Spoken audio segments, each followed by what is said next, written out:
Hello and welcome to the CAFMA Connect. I'm your host, Fire Chief Scott Freitag, and you notice that Chief Fedema is not here today.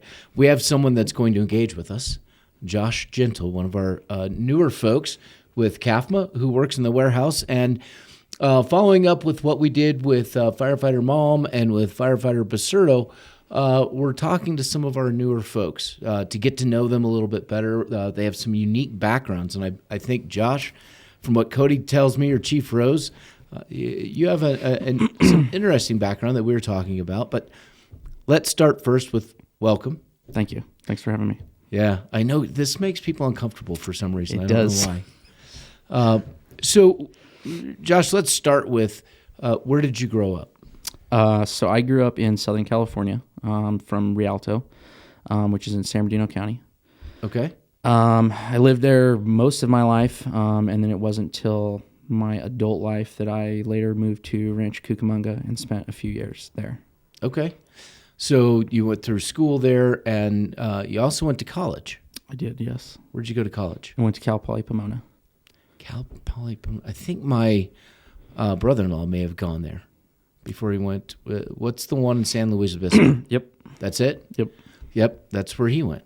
Good schools. It is a good school, and you received a bachelor's degree in what? Mathematics. Mathematics. Wow. I don't like math. I'm not good at it. It's a problem. It can be tough. You know, in kindergarten, they started teaching you your alphabet and your numbers. Notice that they weren't together. Mm-hmm.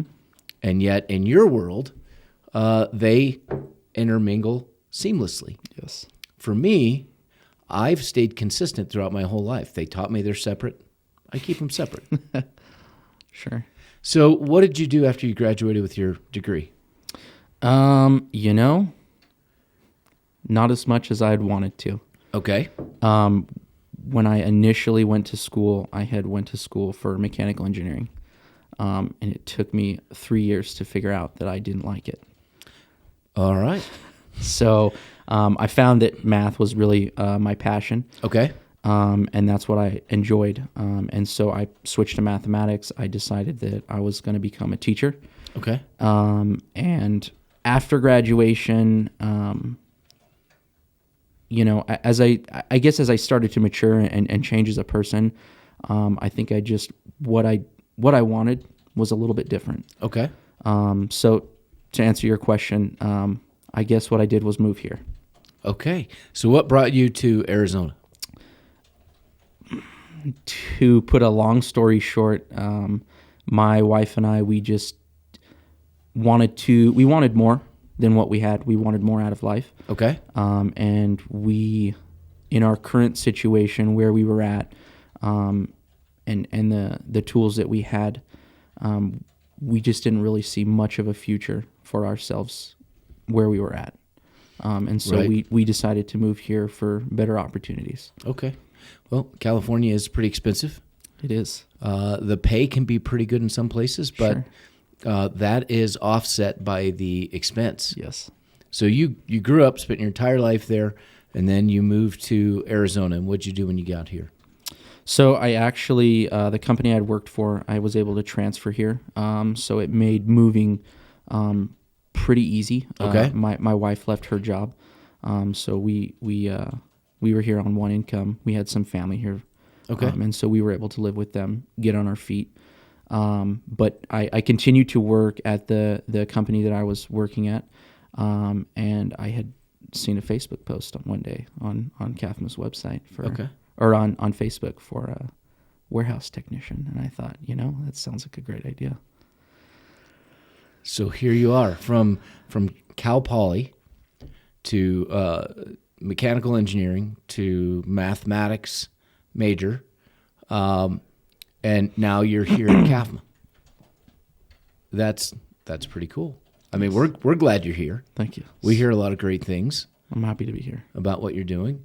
And, Josh, this week as I'm writing the review, and I shared the article last week in the review, but I'm writing about it more again this week because we like to talk about, or I like to talk about and promote CAFMA as a system, that every every person here is a cog in the wheel, and if one of those isn't there, then the system doesn't work. And the article I shared last week was from a website called The Green Notebook, and it was about John Kennedy President Kennedy at the time, walking through NASA, and he sees an employee there and says, "What do you do?" And that employee says, "Helping get a man to the moon, sir." And the cool thing was that person wasn't the rocket scientist, right? He's not the person doing the mathematics, putting all of this together. He was in a support role, but he understood his purpose and how important that was to the entire system working. And so it's good to have you on here today because we want to highlight, and as I talk about in the review this week, that everyone here plays a vital role in ensuring that we're providing the best possible service to our community. Mm-hmm. And our jobs, your job and my job, is to facilitate, to make sure that the engines roll out and we have the people properly trained and they have all the equipment they need to get the job done. Sure. So now you were going to work on what Chief Rose told me was that you were going to start working on your master's degree at one point. So let's go a little bit further into this. Oh, I don't know about that. That's something that I've always considered, just for fun. Right. But just for fun. Yes. So like I said, I really do enjoy math. It from high school really is where I found that was something that I enjoyed. It's always been kind of in the back of my head, and even as an undergraduate, it was something that I wanted to do, especially when I had the mindset of I was going to teach. It's a lot of time, right, and a lot of money, and a lot of lack of sleep. So it's still something that I'm definitely considering, but right. I don't know if right now is the best time. I can tell you that I can confirm it's a lot of money. I'm still paying for mine. There is a lack of sleep, sure, and a lot of extra work, but for me, it ended up worth it in the end. I'll also tell you talk about a love of math in high school, and I wasn't a great student from kindergarten through my senior year of high school and after graduation. So I was in a geometry class, and the geometry teacher said, "I will give you a passing grade if you promise not to come back." I said, "Deal. I'm out." Now that I do all the stuff that I do for hobby, I wish I knew more about geometry because I look at the angles and I'm like, I have no idea. I'm just going to cut some cardboard until I figure it out. But we were talking before we started today, and you were talking about the hose testing program. Let's visit that a little bit because you were talking about, do we have enough water to fill all these hoses? Tell us about that. So yeah, one thing that had occurred to me at some point, Norm and I were discussing testing hose, and I was kind of considering all the different factors: how much hose is on the truck, how much water is on the truck. If for any reason, if I wanted to pull out all 1,000 feet of LDH, could I fill it? Right. And so math helped me there. That was had I not taken those classes, I guess, right, and excelled in them, I probably would have had a much more difficult time figuring that out, and I probably would have taken to Google. But I was able to get out a pen and a paper and figure it out. See, I would look at the LDH and the engine and just hook it up and see what happens. But I'm seeing some benefits here, some other ideas for you potentially, because we have an engineers academy, and there's a lot of firefighters out there that are not unlike me, who are not the greatest at math. So I'm seeing potential for you to cross-train from warehouse into teaching hydraulics. Sure. I think that would be fantastic. So tell me about the warehouse. How do you like it over there, and what are some of the things that you guys do in the warehouse? I love it. It's a lot of fun. I get to do a lot of stuff. I get to spend a lot of time with everyone, non-ops, the guys on the floor. I get to visit and kind of chat and be able to know everyone. Where it seems like, if I'm at a station, and I'm in the operations side of it, I might not get to go to admin that much, right? And I might not get to know everyone. So it's been really cool in that aspect that I've really been able to kind of get to know a lot of people. Okay. As far as the stuff that goes on there, I mean, we do quite a bit of stuff, and it's pretty diverse.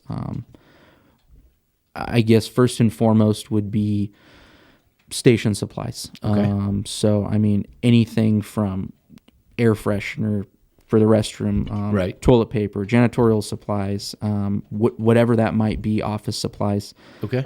We house all that stuff in the warehouse. Every week we have station orders, so the stations will put it in order. We'll pull that stuff and we deliver it to them. Okay. Aside from that, we do in the future we will be starting hose testing. Okay. I think ladder testing is coming to the warehouse. Okay. I think the SCBA program is possibly going to be coming to the warehouse. PPE inspection is something that I've currently been working on. Okay. So all of the turnouts. If they're dirty, they come to us, we wash them, we inspect them, and we log that information. Right. So let's talk about that for just a second, because a lot of folks, or some that aren't in the fire service, wouldn't realize that you actually serve as part of our cancer mitigation efforts. So after a fire, the firefighters get done, the carcinogens are in their gear, they need to go through the extractor, and so they bag all that stuff up, they send it to the warehouse, then you guys get protective equipment on, and you take care of getting all of that gear washed and back to protect the firefighters in the field. Right.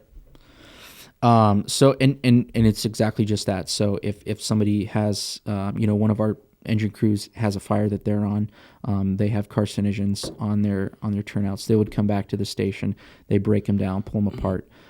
They have chemicals that they'll even scrub them down with to, kind of take care of some of those carcinogens right then and there. Pre-clean.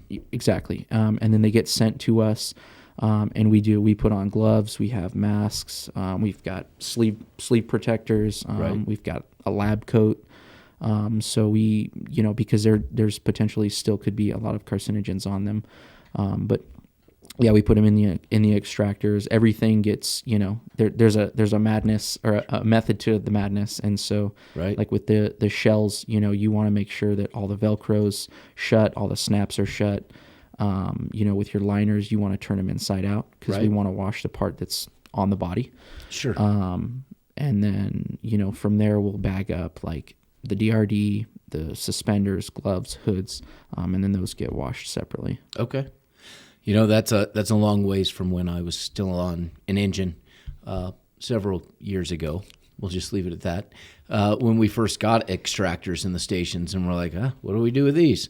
We just take our gear and throw them in there, and we never even thought about it. But today, we understand the importance of cancer mitigation efforts and the impact of cancer on firefighters in the fire service. So you guys play a vital role in protecting everyone. And at the same time, I bet those in the community who are watching this or who might listen to it didn't realize everything that you would have to go through as somebody who is interacting with or touching that contaminated gear.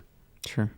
Yeah, it was definitely, having been somebody who had never worked within the fire service, never even a thought. Right. Never something that I had thought about, considered. And it was when I came here, it was like, wow, you never consider those kinds of things. Right. But it has been extremely interesting, to learn some of the stuff that the little things, I guess. Right. The things that you don't think about.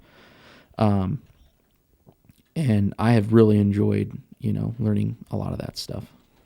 That's great. It makes it more interesting than I think most warehouses. You're stocking things, you're doing good things, but here there's just a little bit extra. Now, we run a purchasing consortium out of the warehouse. What's your role in that? Or tell us a little bit about that. As far as purchasing? Right. Joint purchasing with other agencies, fire districts, school districts. Right. So there are, other fire agencies nearby, schools. For instance, the other day, Norm and I, we had actually delivered some foam to another fire agency nearby.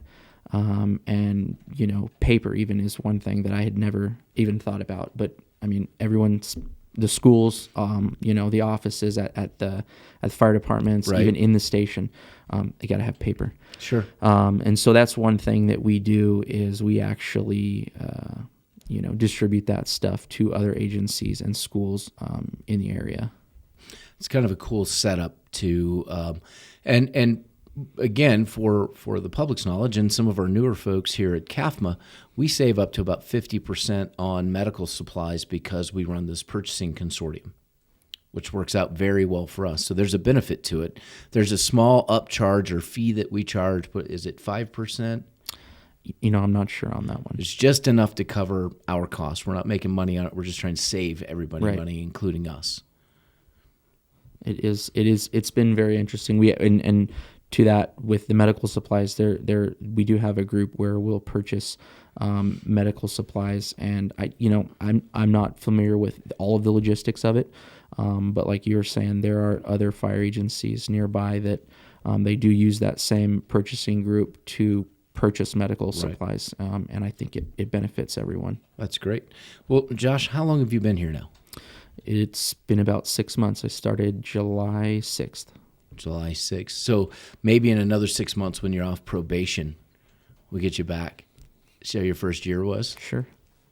You think? Yep. See, and this isn't as bad as you thought, is it? No. We're just, that's the thing with math people. You're so analytical, and I'm not. So this for me is just fun. Yeah. And it's fun to sit down and get to know you a little bit because we cross paths on occasion, Sure. But we don't get to see each other very often. So to get to know a little bit more of your background and the unique bachelor's degree that you have working with us, because now I'm thinking of other ways that we can use your talents. Sure. Because I know that you have a lot of them. So I'm glad you're here. I appreciate the fact that you chose to come work with us. I hope you're enjoying it. I am. So what do you think your long-term plan is? What do you see here for you? I would say the most reasonable thing that I would like to do is Eric retires, I believe, in 10 years. Okay. That's something that I would like to work into is, head of the warehouse division. Okay. That's something that I've thought about a lot. Beyond that, I don't know. Well, and here's the great thing for you. You have your degree in mathematics. But if you're working here at CAFMA and your goal is to achieve that managerial type position, our job is to make sure that you get the background and training that you need to lead in those positions, because as we all know, there's a difference between leadership and management.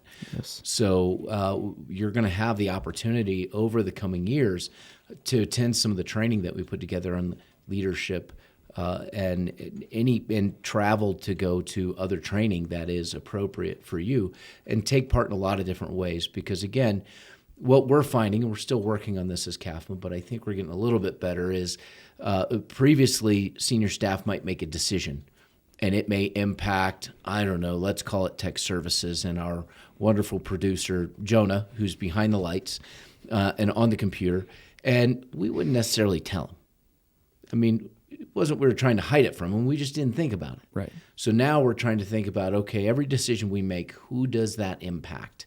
And get their involvement, get their input, talk to them, and see what works. Because what we find is it's not for me to go into the warehouse and make a change. I need to talk to your manager, Eric, and you and say, okay, hey, we have an idea. What do you think? What are your thoughts on this? Right. So it's important to get that feedback. But Josh, thank you for being here today. Thank you for being our guest and filling in for Chief Fatima, who will likely be back next week again, as much as it pains him. And to be honest with you, I find it humorous. But he's getting even with me because he was supposed to teach in Kingman this week, and he's unable to go. So now I have to fill in for him. Nice. And I'm still waiting for him to send me the presentation so I know what I'm talking about. Sure. And that's tomorrow. So I need to visit with him again. But Josh, again, thank you for being here today. Jonah, thank you for being here today. Appreciate it. Until next time, enjoy the week.